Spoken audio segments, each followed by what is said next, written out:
Hello बच्चों, welcome to this channel explore the physics ado one. आज हम chapter पढ़ने वाले हैं motion in one D, means motion in one dimension. ठीक है, मोशन इन वन डायमेंशन का मतलब मोशन केवल अलोंग स्ट्रेट लाइन हो। जैसे कार है, एक वो स्ट्रेट लाइन में जा रही है, एक सीधी रोड पे जा रही है। आपके एक ट्रेन है, वो सीधी ट्रैक पे चल रही है। ठीक है, ये कोई स्टोन है, आप ऊपर से उसको ड्रॉप करो तो ये एकदम क्या है, स्ट्रेट लाइन में चल रहा है। तो सबसे पहले हम लोग फिजिकल क्वांटिटी देखेंगे। ठीक है, what is the physical quantity. तो फिजिकल क्वांटिटीज क्या होती हैं। फिजिकल क्वांटिटी तो क्या होती है, the quantities which can be measured, which can be measured or called as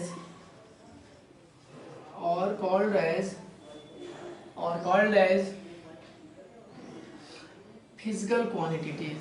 means ऐसे क्वांटिटी जिनको हम लोग मेजर कर सकते हैं, माप सकते हैं। ठीक है, उनकी क्वांटिटी को बता सकते हैं कितना है। तो ऐसी क्वांटिटी को हम लोग क्या बोलते हैं, फिजिकल क्वांटिटी। फिजिकल क्वांटिटी, ठीक है। ये दो टाइप की होती हैं। कौन कौन से टाइप्स की अगर हम बात करें तो ये दो टाइप्स की होती हैं। These are two types. ठीक है, कौन कौन सी। पहली हमारी आती है स्केलर क्वांटिटी। ठीक है, स्केलर क्वांटिटी। और नंबर 2 पे हमारी होती है वेक्टर क्वांटिटी।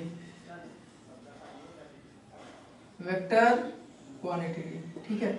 अब स्केलर क्वांटिटी क्या होती है, तो ऐसे फिजिकल क्वांटिटी जिनको रिप्रेजेंट करने के लिए केवल और केवल उसके मैग्नीट्यूड की रिक्वायरमेंट हो, वो उसकी केवल मैग्नीट्यूड से ही बात हो जाए, तो ऐसे फिजिकल क्वांटिटी को हम लोग क्या बोलते हैं, स्केलर क्वांटिटी। जैसे लेंथ, मास, टाइम, इलेक्ट्रिक करंट, ये सब क्या है, स्केलर क्वांटिटी। जैसे हम लेंथ की बात करते हैं, डिस्टेंस हमारा हो गया 5 मीटर, 6 मीटर, 10 मीटर, 20 किलोमीटर।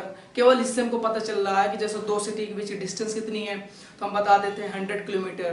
तो केवल हम डायरेक्शन की यहाँ बात नहीं कर रहे हैं, केवल हमको डिस्टेंस पता करना है, तो हमने बता दिया कि उनके बीच की डिस्टेंस कितनी है, 200 किलोमीटर। तो यहाँ पे देखो डायरेक्शन बिल्कुल बात नहीं है कि वो शहर किस डायरेक्शन में, ऐसा बिल्कुल बात नहीं हो। केवल और केवल हम उसकी लेंथ की बात कर दी है। ठीक है, तो ये क्या हो गई हमारी स्केलर क्वांटिटी। जैसे टाइम क्या वजह है। अगर आपसे पूछे what is the time right now, तो आप बोलोगे इट्स 2 PM, इट्स 3 PM। तो मतलब यहाँ डायरेक्शन तो बात नहीं कर रहे हो कि it's 2 AM in north direction या इन साउथ डायरेक्शन। तो ऐसा बिल्कुल नहीं है। मतलब ऐसे फिजिकल क्वांटिटी जिनको केवल हम उसके मैग्नीट्यूड से ही रिप्रेजेंट कर सकें, उनको हम लोग क्या बोलते हैं, स्केलर क्वांटिटी बोलते हैं। तो जैसे इसमें क्या है, the quantity is which can be represented by its magnitude only। इनको हम क्या बोलेंगे, scalar quantity. Example mass, length, time, current, temperature, energy और बहुत ढेर सारी ये सब। ठीक है, ये सब क्या है, स्केलर क्वांटिटी। अब अगर हम वेक्टर क्वांटिटी की बात करते हैं, तो ऐसी फिजिकल क्वांटिटी जिनको रिप्रेजेंट करने के लिए हमें उनके मैग्नीट्यूड के साथ साथ हमें उसकी डायरेक्शन की भी रिक्वायरमेंट होती है, तो उसको हम लोग क्या बोलते हैं, वेक्टर क्वांटिटी। तो वेक्टर क्वांटिटीज, ठीक है। वेक्टर क्वांटिटी क्या होती है, those physical quantities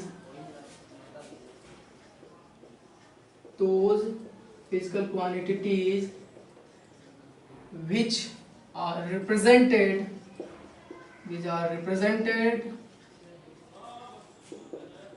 by its magnitude and direction, both and also follow the law law of vector addition. ठीक है, तो ये एक इंपॉर्टेंट इसका रूल हो जाता है law of vector addition. Example जैसे हमारा डिस्प्लेसमेंट,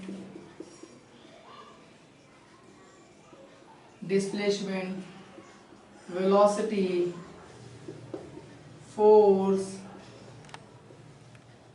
मोमेंटम एटसेट्रा। ठीक है, तो ये सारे हमारे क्या फिजिकल क्वांटिटी हैं, ये सब वेक्टर क्वांटिटी, क्योंकि इनको रिप्रेजेंट करने के लिए इनके मैग्नीट्यूड के साथ साथ इनकी डायरेक्शन होना आवश्यक है। ठीक है, जैसे फोर्स, किसी बॉडी पे आपका फोर्स लग रहा है तो आप ये नहीं बता सकते कि 10 न्यूटन फोर्स लग रहा है, आपको ये भी बताना पड़ेगा कि 10 न्यूटन फोर्स किस डायरेक्शन में। अगर किसी बॉडी, कोई एक बॉडी एक पॉइंट से दूसरे पॉइंट पे डिस्प्लेस कर रहे हो, आप इसको यहाँ से यहाँ डिस्प्लेस कर रहे हो, तो आपको बताना पड़ेगा कि इसको आप किस डायरेक्शन में डिस्प्लेस कर रहे हो। ठीक है, जैसे आप ये नहीं बोल दोगे कि हमने एक बॉडी को 5 मीटर डिस्प्लेस कर दिया तो उसका डिस्प्लेसमेंट 5 मीटर है, ऐसा नहीं। आपको उसको डायरेक्शन बताना पड़ेगा कि इस बॉडी को हम नॉर्थ डायरेक्शन में, साउथ डायरेक्शन में, ईस्ट डायरेक्शन में या कुछ एंगल पे उसको हम क्या किए हैं, डिस्प्लेस किए हैं। ठीक है, तो वहां पे हमको डायरेक्शन बताना बहुत आवश्यक हो जाएगा। तो ऐसे फिजिकल क्वांटिटी हम लोग क्या बोलते हैं, वेक्टर क्वांटिटी, जिनको डायरेक्शन और मैग्नीट्यूड की दोनों की आवश्यकता होती है। अब यहाँ पे हम बात की है follow the law of vector addition. तो वेक्टर को जैसे हम लोग स्केलर नंबर्स को सीधे सीधे ऐड कर देते हैं, सब्ट्रैक्ट कर देते हैं, तो वेक्टर को हम लोग सीधे नॉर्मली ऐसे ऐड सब्ट्रैक्ट नहीं कर सकते, उनसे कुछ रूल्स होते हैं। ठीक है, जैसे law of vector, triangle law of vector addition, parallelogram law of vector addition आते हैं। तो यहाँ हमारे सिलेबस में वो नहीं है, इसलिए उसको नहीं पढ़ेंगे। तो आप केवल अगर केवल मैग्नीट्यूड डायरेक्शन ही बता दे तो एनफ हो जाता है। ठीक है, अब आता है हमारा रेस्ट एंड मोशन। अब हम बात करेंगे rest and motion. Rest and motion, rest and motion. अब अगर हम आपसे बात करें रेस्ट क्या है, मोशन क्या है, तो आप लोग बोलोगे सर जो अगर कोई बॉडी मूव कर रही है तो रेस्ट पे, अगर कोई बॉडी रुकी हुई है, बैठी हुई है तो वो रेस्ट पे है। बट ऐसा नहीं है। अगर हम बात करें कि हम लोग अपनी जगह पे बैठे हैं तो हम रेस्ट पे हैं, लेकिन अगर कोई हमको मून से देख रहा है तो हम कैसे दिखेंगे, उसको मोशन में दिखेंगे। तो यहाँ पे एक कॉन्ट्राडिक्शन आ गया। अगर हम, आप लोग ट्रेन में बैठे हैं, हम सब लोग ट्रेन में बैठे हैं, ठीक है, या बस में बैठे हुए हैं और बस मूव कर रहे हैं, लेकिन हम लोग अपनी सीट पे बैठे हुए हैं, तो अगर हम एक दूसरे को देखेंगे तो किसमें दिखेंगे, रेस्ट पे। मतलब जहाँ पे हम एक अपनी सीट पे बैठे थे, अपनी सीट पे ही बैठे हैं, हमारी सीट नहीं चल रही है। लेकिन अगर कोई बस के बाहर रोड से खड़ा देख रहा तो हमको किसमें पाएगा, मोशन में पाएगा।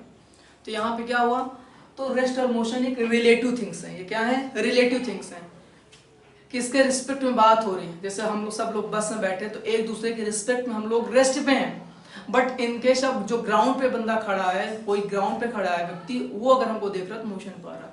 इसका मतलब ये हो गया कि ग्राउंड के रिस्पेक्ट में हम लोग क्या है, मोशन में है। जबकि बस के रिस्पेक्ट में क्या हो गया है, बस के रिस्पेक्ट में या बस के अंदर बैठे और लोगों के रिस्पेक्ट में हम लोग क्या है, रेस्ट पे हैं। ठीक है, तो रेस्ट एंड मोशन क्या है, ये टू रिलेटिव थिंग्स हैं। Rest and motion are relative things. मतलब अगर हम कोई बॉडी रेस्ट पे है तो हमको ये बताना होगा कि वो किसके रिस्पेक्ट में रेस्ट में है। फॉर एग्जांपल अब बात हम करेंगे रेस्ट की डेफिनेशन, जैसे लिखते हैं rest, a body is said to be in the rest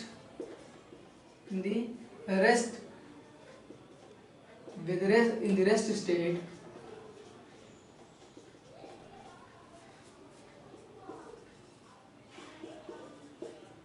with respect to an observer मतलब जो हमको ऑब्जर्व कर रहा, हमारी स्टेट को ऑब्जर्व कर रहा। हम लोग रेस्ट में, मोशन में, उसे हम लोग क्या बोलते हैं, observer. A body said to be in the rest state with respect to an observer if it does not change its position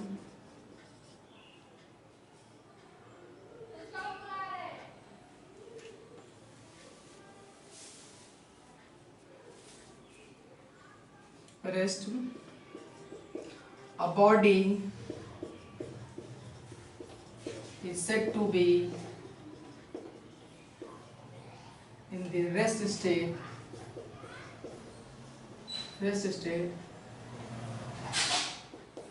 if it does not change its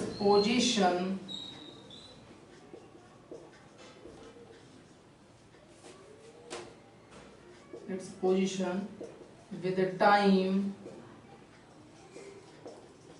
with respect to an observer और surrounding, मतलब अगर कोई body surrounding या किसी observer के respect में अपनी position को चेंज नहीं कर रही है तो उसे हम लोग क्या बोलेंगे, रेस्ट में है बॉडी। ठीक है, क्या बोलेंगे, रेस्ट पे। अब अगर उसकी पोजीशन चेंज हो रही है विद रिस्पेक्ट टू सराउंडिंग या ऑब्जर्वर तो वो किस में होगी, उसको हम लोग बोलेंगे मोशन में। तो यहाँ पे हमको ऑब्जर्वर को बताना बहुत जरूरी होगा हम किसके रिस्पेक्ट में बात कर रहे हैं। फॉर एग्जाम्पल हम अर्थ पे सब लोग हैं, हम यहाँ पे बैठे हो तो हम किस में हैं, रेस्ट पे हैं। लेकिन अगर कोई हमको मून से देख रहा है, स्पेस से देख रहा है, तो हम कैसे देखेंगे, उसमें मोशन में देखेंगे। ये अर्थ पे आप यहाँ पे बैठे हो, ठीक है, कोई ऑब्जेक्ट रखी हुई है, लेकिन यहाँ दूसरा क्या है, मून है। ठीक है, अब अर्थ क्या है, अपने सराउंडिंग को क्या कर रही है, ये रोटेट कर रही है, ये घूम रही है। हम सब लोग आपस में यहाँ पे हैं, सब मान लो ये सब बंदे हैं, ये सब ऐसे हैं। ठीक है, ये जहाँ पे हम सब लोग हैं अपनी जगह पे खड़े हैं। लेकिन कोई अगर हमको मून से दिख रहा है तब कैसे दिखेगा, हम एक दूसरे को दिख रहे हैं, अपनी पोजीशन नहीं पा रहे हैं। ठीक है, क्योंकि अर्थ अपनी एक्सिस पर रोटेट कर रही है। अब अगर कोई मून से देखता है, यहाँ मून पे कोई हमको देख रहा है, यहाँ से ऑब्जर्वर हमको कोई ऑब्जर्व कर रहा है, तो हम क्या दिखेंगे, हम कुछ टाइम बाद यहाँ पे आ जाएंगे, कुछ टाइम बाद यहाँ पे आ जाएंगे। ठीक है ना, हम लोग कुछ टाइम बाद यहाँ पे आ जाएंगे। ये तो क्या हो गया, इसको लगेगा हम लोग क्या है, घूम रहे हैं। जबकि एक दूसरे को हम लोग देख रहे हैं, किस पे पा रहे हैं, रेस्ट पे, क्योंकि हमारे बीच की जो रिस्पेक्टिव डिस्टेंस है वो सेम है। ठीक है, अर्थ अपने एक्सिस पे रोटेट कर रही है। ठीक है, जिस कारण हम लोग क्या है, रेस्ट पे। लेकिन मून से जो कोई देख रहा है हमको किस में पा रहा है, मोशन में। अब इसी तरह अगर आप ट्रेन में बैठे हो, ये ट्रेन में हम लोग कोई बैठे हैं। ठीक है, अब ये ट्रेन मूव कर रही है, कोई बाहर यहाँ पे खड़ा है, ये हमको देख रहा है, हम एक दूसरे को देख रहे हैं, बस आगे चलती चली जा रही है। लेकिन एक दूसरे को हम देख रहे हैं बस के अंदर, तो क्या दिख रहे हैं हम लोग, रेस्ट पे दिख रहे हैं। लेकिन जो बाहर खड़ा है वो हमको क्या देख रहा है कि ये बस ऐसे मूव कर रही है, कुछ टाइम बाद बस यहाँ पे आ जाएगी। और जो यहाँ पे बंदे बैठे हैं ये यहाँ पे आ गए, और ये ऑब्जर्वर यही खड़ा होकर देख रहा है, वो देख पा रहा है कि ये किसमें है, बस मूव कर रही है। तो क्या हुआ, इसके रिस्पेक्ट में लोग मोशन में है। ठीक है, लेकिन ये दोनों जो बस के अंदर बैठे हैं, ये दोनों एक दूसरे के स्टेट में क्या है, रेस्ट स्टेट में पाएंगे। तो क्या हुआ, इस प्रकार हम बोल सकते हैं कि रेस्ट और मोशन टू रिलेटिव थिंग्स हैं। ठीक है, यहाँ पे कोई बॉडी मोशन में तब होगी जब उसकी पोजीशन उसके सराउंडिंग के रिस्पेक्ट में चेंज हो रही होगी। अगर उसकी बॉडी पोजीशन सराउंडिंग के रिस्पेक्ट में या किसी ऑब्जर्वर के रिस्पेक्ट में चेंज नहीं हो रही है तो क्या होगी, रेस्ट पे होगा। ठीक है, अच्छा, एक गुड ऑब्जर्वर हम लोग ज्यादातर क्या लेते हैं, ग्राउंड को मानते हैं। ठीक है,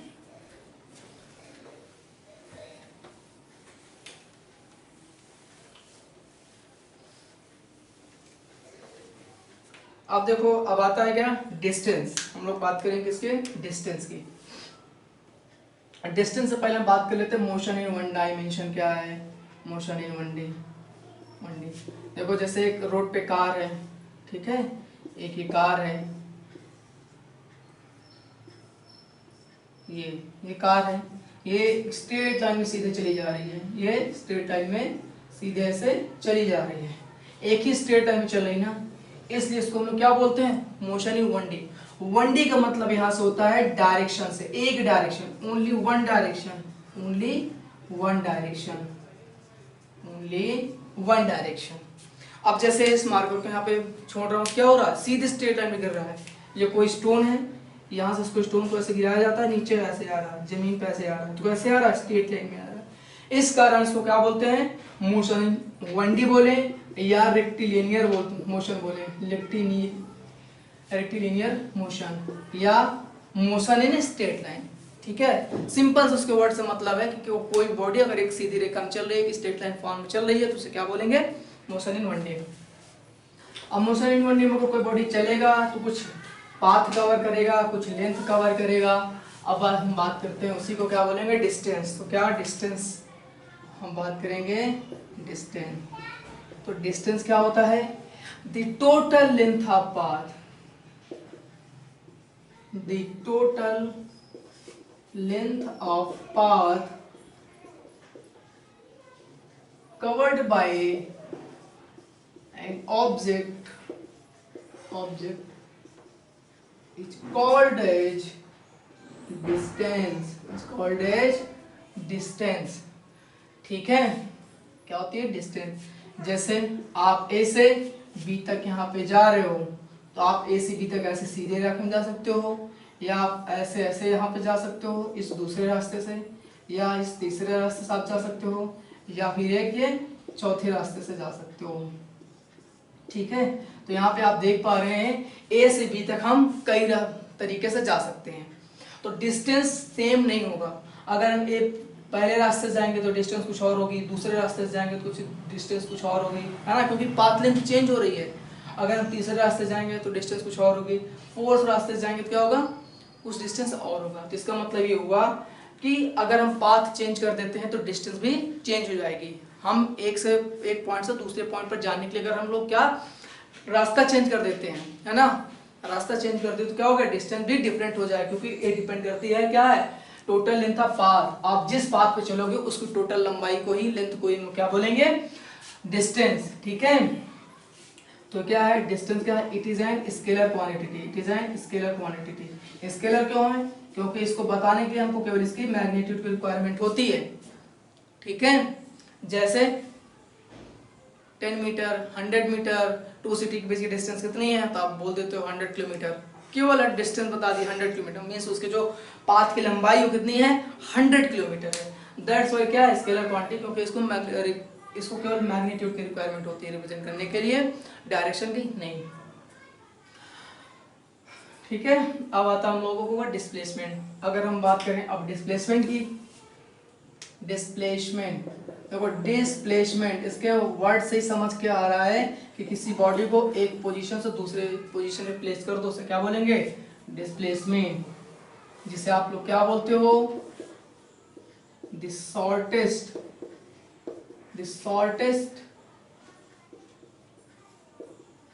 length of path between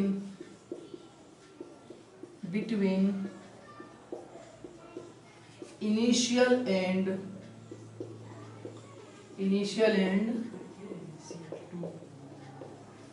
final position. ठीक है, क्या है, इनिशियल और फाइनल पोजीशन के बीच जो सबसे शॉर्टेस्ट पाथ होगा उसे हम लोग क्या बोलेंगे, डिस्प्लेसमेंट। जैसे आप डायग्राम में ए में देख पा रहे हो, ए से बी तक जाने के 4 रास्ते हैं, कितने हैं, 4 रास्ते, लेकिन हम डिस्प्लेसमेंट किसको बोलेंगे, केवल यहाँ पे इसको अगर डिस्प्लेसमेंट ए से बी जाने के लिए सीधी रास्ता जो है, पहले रास्ते को हम लोग क्या बोलेंगे, डिस्प्लेसमेंट। डिस्टेंस कोई भी हो सकता है, क्योंकि जिस रास्ते से आप जाओगे डिस्टेंस अलग अलग चेंज होती रहेगी। इसका मतलब क्या हुआ कि डिस्टेंस डिपेंड्स करता पाथ पे, किस आप पाथ पे जा रहे हो, लेकिन डिस्प्लेसमेंट आप किसी भी रास्ते से जाओ, डिस्प्लेसमेंट आपका क्या होगा, सेम ही रहेगा। चाहे आप पहले रास्ते से जाओ, चाहे दूसरे रास्ते जाओ, चाहे तीसरे रास्ते जाओ, चाहे चौथे रास्ते जाओ, तो आपका डिस्प्लेसमेंट एकदम बिल्कुल सेम रहेगा। ठीक है, क्योंकि ये केवल इनिशियल और फाइनल पॉइंट के बीच की पोजीशन ही बताता है।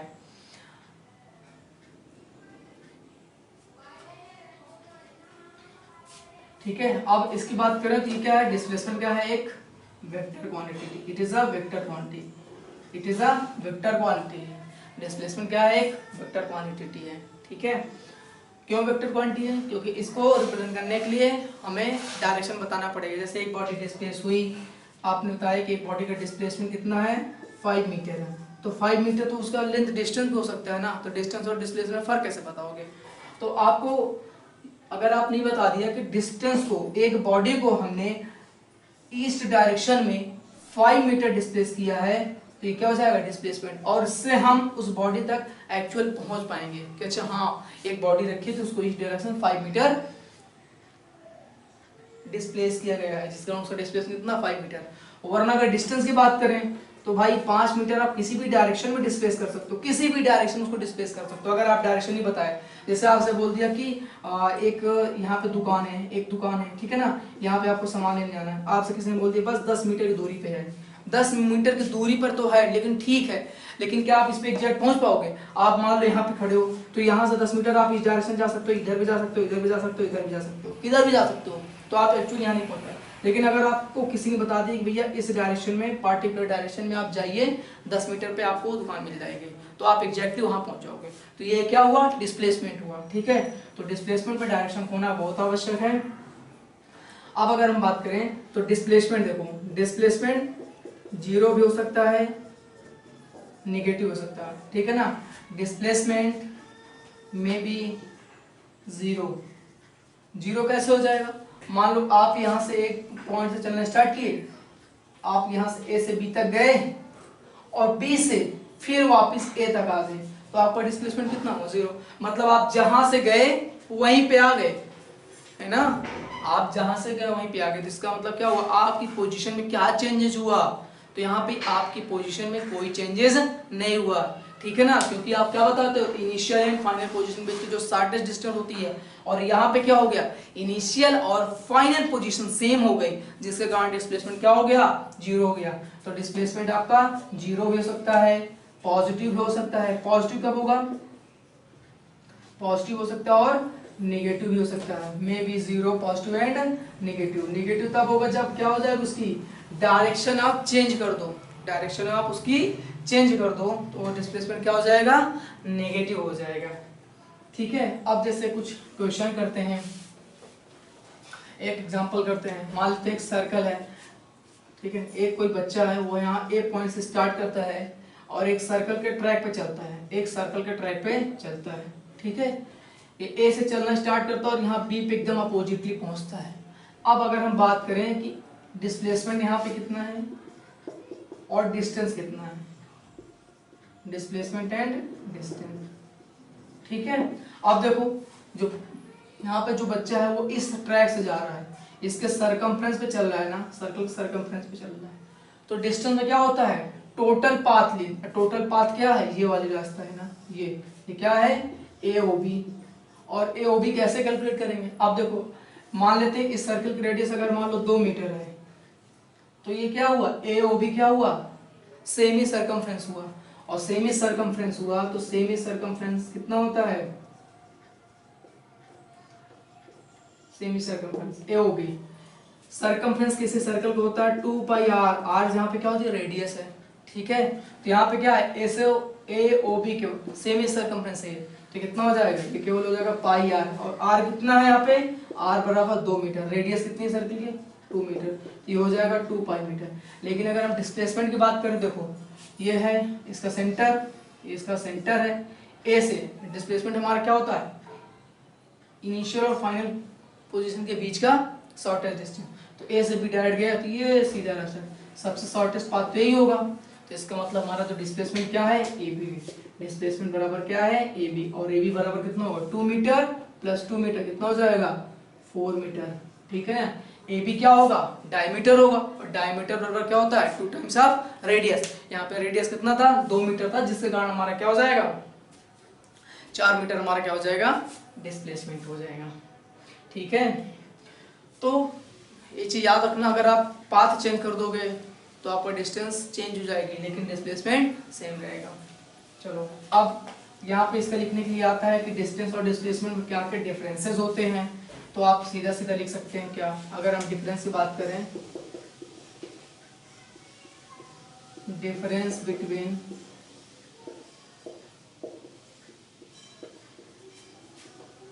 डिस्टेंस एंड डिस्प्लेसमेंट क्या होता है? देखो डिस्टेंस क्या होता है? ये तो होता है the total path length, the total path length, total path length covered. Total path length covered क्या होती है? ये आपको होता है डिस्टेंस, जबकि डिस्प्लेसमेंट क्या होता है? Is called as distance. Vertical displacement क्या होता है? The shortest distance, the shortest path between initial and final position. ठीक है, दूसरा क्या है? ये एक स्केलर क्वांटिटी है, it is an scalar quantity. ये क्या है? It is an vector quantity है, it is a vector quantity है। Distance can not be zero, distance may not zero. मतलब अगर आपने कुछ पाथ कवर किया है, आप मोशन किए हैं, ठीक है, आप मोशन किए हैं तो क्या हो जाएगा? मान लो आप जैसे ए से बी तक गए हैं, आप ए से बी तक गए हैं तो डिस्टेंस जीरो नहीं होगा, लेकिन आप ए से बी तक जा करके ए पे फिर आ जाए तो डिस्टेंस आपका क्या हो गया? A plus B, A B plus B A B, distance आपको हो जाएगा A B plus B A, ये डिस्टेंस हो गया, लेकिन आपका डिस्प्लेसमेंट क्या हो गया? जीरो। ठीक है, तो इसका मतलब ये हुआ distance may not be zero, may not be zero, but ये क्या हो सकता है? इट मे बी जीरो, ये जीरो हो सकता है, इट मे बी जीरो। ठीक है, अगर डिस्टेंस जीरो है, if distance zero then displacement surely will be zero. इसका मतलब क्या हुआ कि अगर डिस्टेंस जीरो है, मतलब कोई बॉडी ने अपने रेस्ट पे वो कुछ मोशन किया ही नहीं है, अपनी जगह पे बैठा ही है, वो कुछ चला ही नहीं, तो इसका मतलब उसका डिस्टेंस जीरो है। अब जब डिस्टेंस चला ही नहीं है तो डिस्प्लेसमेंट भी तो जीरो होगा, क्योंकि अपनी पोजीशन में तो क्या हुआ? बैठा हुआ। लेकिन इसका अपोजिट क्या है? If displacement zero, if displacement is zero, then it may not sure that distance will also be zero। मतलब इसका मतलब ये श्योर नहीं है कि अगर आपका डिस्प्लेसमेंट जीरो तो आप ये नहीं कह सकते कि उसका डिस्टेंस भी जीरो होगा, क्योंकि अभी हम एग्जांपल लेके बता दिए हैं कि ए से अगर आप बी तक जाते हो और बी से ए तक आ जाते हो तो डिस्प्लेसमेंट आपका जीरो हो जाएगा, लेकिन डिस्टेंस जीरो नहीं होगा। डिस्टेंस की अगर बात करोगे, अगर डिस्टेंस की बात करोगे तो डिस्टेंस हो जाएगा ए बी प्लस बी ए से बी प्लस बी ए, ये टोटल पाथ लेंथ आप ऐड कर दोगे। लेकिन डिस्प्लेसमेंट क्या है? आप जहां से गए वहीं पे आ गए तो आपको डिस्प्लेसमेंट जीरो हो गया। इसलिए आप ये कह सकते हैं कि अगर डिस्प्लेसमेंट जीरो है, अगर डिस्प्लेसमेंट जीरो है, डिस्प्लेसमेंट जीरो है, then it may not sure, ये श्योर सही नहीं होगा दैट डिस्टेंस, कि आपको जो डिस्टेंस है वो जीरो ही हो। ठीक है, तो ये इनके बीच के डिफरेंसेस है। चलिए इस लेक्चर में यहीं तक, अब बाकी नेक्स्ट लेक्चर में देखते हैं। ठीक है।